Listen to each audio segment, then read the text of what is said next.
হরিহরপাড়ায় বাড়িতে বোমা বিস্ফোরণের পর এবার আগ্নেয়াস্ত্র সহ গ্রেপ্তার তৃণমূল কর্মী। গত 22শে জুলাই হরিহরপাড়া থানার সলুয়া আকুন্দবেড়িয়া এলাকায় তৃণমূল কর্মী কাসেম আলী শেখের বাড়িতে বোমা বিস্ফোরণ ঘটে।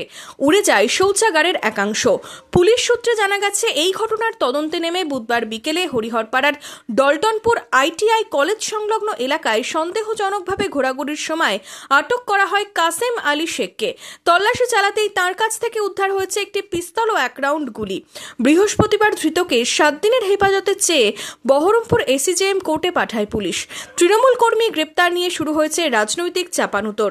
এই নিয়ে তৃণমূলকে কটাক্ষ করতে ছাড়ছেন না বিরোধীরা। আমি এর আগেও বলেছি, দেখুন সামনে বিধানসভা যত এগিয়ে আসছে, তৃণমূল জানে যে তাদের পাশে সাধারণ জনগণ নেই, তাই তারা সন্ত্রাস সৃষ্টি করে একটা সন্ত্রাসে ভয়ের বাতাবরণ সৃষ্টি করার চেষ্টা করছে, যে হরিহরপাড়ার সাধারণ মানুষ যেন ভয় ভীত সন্ত্রাস তৈরি হয়। সেটা তৃণমূলের কালচার।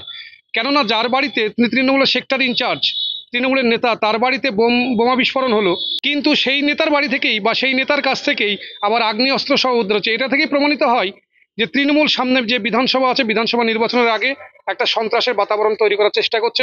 ঘটনায় অস্বস্তিতে পড়ে তৃণমূলের দাবি, দল কোনোদিনই আগ্নেয়াস্ত্র রাখা প্রশ্রয় দেয় না। প্রশাসনের কাজ করবে। দল কাউকে কোনো মতেই, কোনো নেতা মন্ত্রী যেই হোক না কেন, দল কোনোদিনও বলেনি কাউকে যে কোনো আগ্নেয়াস্ত্র রাখার জন্য বা আগ্নেয়াস্ত্র রাখাও দল প্রশ্রয় দেয় না। আমাদের নেত্রী মমতা বন্দ্যোপাধ্যায়, অভিষেক বন্দ্যোপাধ্যায়ের নীতি আদর্শতে যারা চলে, আমরা চাইবো যে এবং তারা এই ধরনের কাজ করতে পারে না বা এই ধরনের কাজ করবে না। কিন্তু তবুও যখন নামটা জড়িয়ে আসছে, মানে আমি প্রথমেই বলেছি, তৃণমূল কিন্তু বৃহত্তম দল, বড় দল। এই বড় দলের মধ্য দিয়ে হয়তো সবাই তৃণমূলের নাম ভাঙিয়ে অনেক কিছু করার চেষ্টা করছে। আমরা প্রশাসনের কাছে দ্বারস্থ, প্রশাসন দেখবেন, প্রশাসন সঠিক তদন্ত করবেন, যেটা সঠিক তদন্ত হবে সেটা হবে।